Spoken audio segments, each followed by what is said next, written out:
Hi, Lupita. I'm Karen, and I'm with the Texas Women's Resource Center. And I was just stopping by. I was hoping we might have a little bit of time that we could talk, and I could see if there's any resources or any support that I could offer or make available to you as you begin to transition back home from the hospital. Um, Hi Karen. I could use some help, but I just like I don't want any of it to get back to my husband. Uh, Okay, absolutely. yeah, I mean he would be very mad if he knew I was talking to anybody. Okay, well, let me ask this first. Do you feel that it's safe right now for us to be talking? Is he coming up to the hospital or is he at the hospital right now? Well, no, he's not here, and the doctor said he can't come see me. He's like on a week-long restrictive protective order, and I can extend that if I want to, but I mean, I feel like I have no choice but to go home. Okay. Where to go? Okay. Well, would you be comfortable if we talk for a little while and perhaps I have the opportunity to just hear what's going on and maybe hear about, what you think you might need, any type of help that we could provide? Would you be comfortable if we had a little bit of a conversation? Um, yeah, yeah, but are are they going to take my kids away? No, no. I am not affiliated with Child Protective Services or any other governmental agency. As I said, I work with the Texas Women's Resource Center. Um, so anything that we talk about will be completely confidential between you and I, and it's just a way, hope, and opportunity for me to try and get more support for you.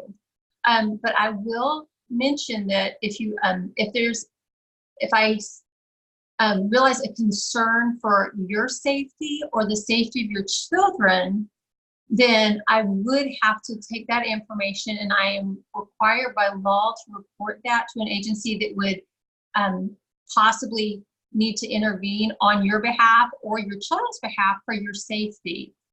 But aside from that, anything else we talk about would just be between you and myself. Okay, okay. Well, that sounds okay. Yeah, we can talk. Well, would you be comfortable starting out by sharing with me what was going on at home prior to you coming to the hospital? Um, well, yeah, I mean, Saturday was just a bad day. I mean, two of my kids were sick, and the other two made a big mess, and I had to clean it up, and so I just didn't have dinner ready when he got home, and he was already upset because he was working on a Saturday, and so he came home and dinner wasn't ready, and he kind of just tried to push me, but he ended up slapping me on the cheek and punching me, and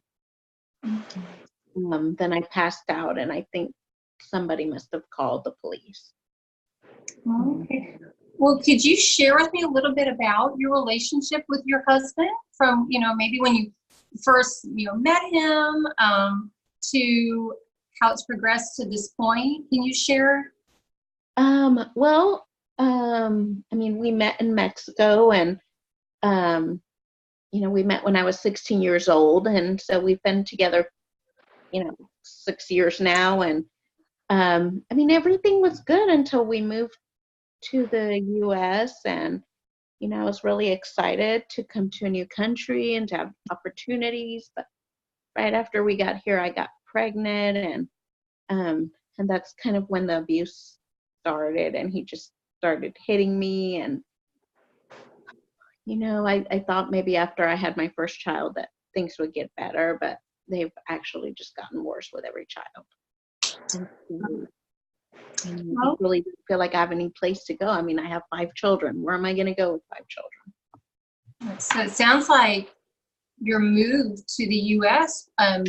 put a lot of additional stress and strain on both you and your husband and perhaps your home? Well, yeah,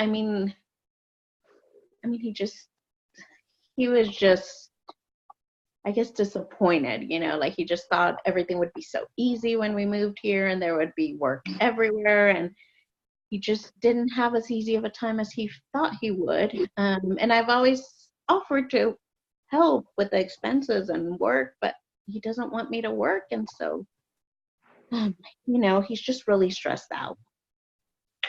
Okay, okay. And can you tell me about your children? Well, I have 5 children, and I have a 6-year-old girl and a 5-year-old boy and a 3-year-old girl and then a 2-year-old girl and then a 6-month-old girl. Oh, okay. So you are in a very busy season as a mom, it sounds like. A lot of responsibility. It's getting better though. Some of them are in school now. But yeah, I have, some of them in diapers, and my husband doesn't want me to leave them with anyone. So it work. Okay. And what family or friends do you have around that are able to help with, help with the children and just to have people that you can confide in?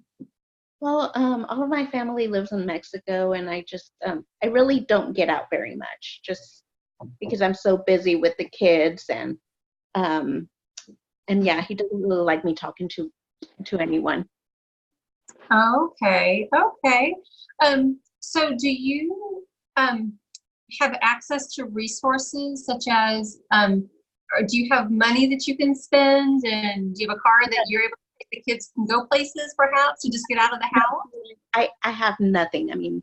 I don't have any money. Like, he keeps all the money, and he pays the bills, and when I go grocery shopping, he drops me off, and when I'm ready for him to pay, he meets me at the register, and he pays me.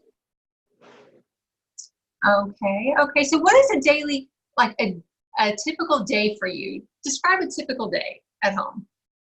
Well, I get up and I make his lunch, and then by that time it's time for the kids to get up for school, so I get them ready, and then I go and drop them off, and then I come home, and then by that time the babies are cranky and they want to eat, and so I feed them, then I put them down for a nap, and then I clean up, and then it's time to go and pick up the kids and then make dinner, and um,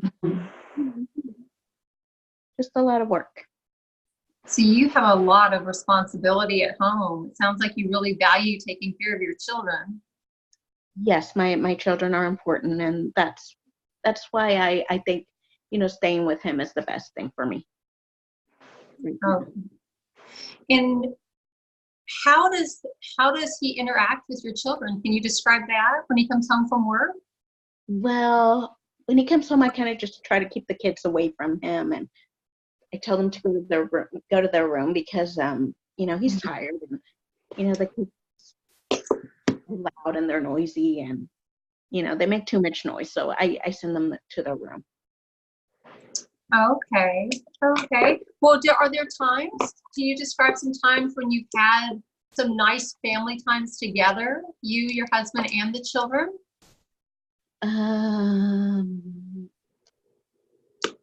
Well, I guess when he's at work, then I have time for the children, and we have fun, and I help them and with their homework, and it's a good time. Okay. Okay. And what do you think when you look at your relationship and your family? What would you like to see change in that relationship, in that situation? I would like for my husband to not be so mad anymore, and I guess I would like to be a better wife, and just not forget to do the things that I need to do, like cook dinner and make sure his laundry is done and all of that. So to be a better wife, you think would change his behavior? Is that what you're saying? I think so. I think so. He hits me because he comes home and he's tired and he worked all day, and you know, Mhm. and I haven't done anything. So, I mean, I think if maybe I just try harder, um, Okay. yeah, then things would improve between us. Okay. Okay. What would it look like for you to try harder? Um, well, I guess just doing a better job of cleaning and, not forgetting to wash his work uniforms and, just having dinner ready on the table when he comes home and, um, making sure that, you know, his beer is ready when he gets home and, just those kinds of things. Okay. Okay. And what about for you? What would it look like? What for you? What decisions would you make, I guess, for yourself that you would like to experience? Well, I guess just more peace at home, just Mhm. being scared of him, Okay. being worried about everything. Yeah. And you're being worried about everything. Can you give me a little bit of a description of what you're talking about when you say worried about everything? In addition to, I know you've shared about dinner and laundry and cleaning the house. What else? Well, I just thought I always feel worried when he's on his way home because, I never know what kind of mood he's going to be in, and I never know what he might find wrong. And so, um, yeah, so I'm just always worried about, doing something wrong. So what I hear you saying is that you feel responsible for his behavior towards you because you believe that it's due to a failure on your part. Is that correct? Well, I mean, yeah. I mean, he said if I had just had his dinner ready on the table, then everything would have been okay. But I didn't. He got home and I was still in the middle of cooking, and the kids were crying, and yeah. So yeah, I mean, that just upset him. And I guess I can understand. I mean, he comes home and he's tired. Okay. Um, well, at this point, let me step away for a moment. I'm going to go and see what resources I think would be the most beneficial for you at this point, and then we'll reconvene and see, possibly what we can do to help you as you move forward, and respond to the situation. How does that sound? That sounds okay, Miss Karen. Yes. Okay, I'll be right back. Okay. Thank you. Thank you.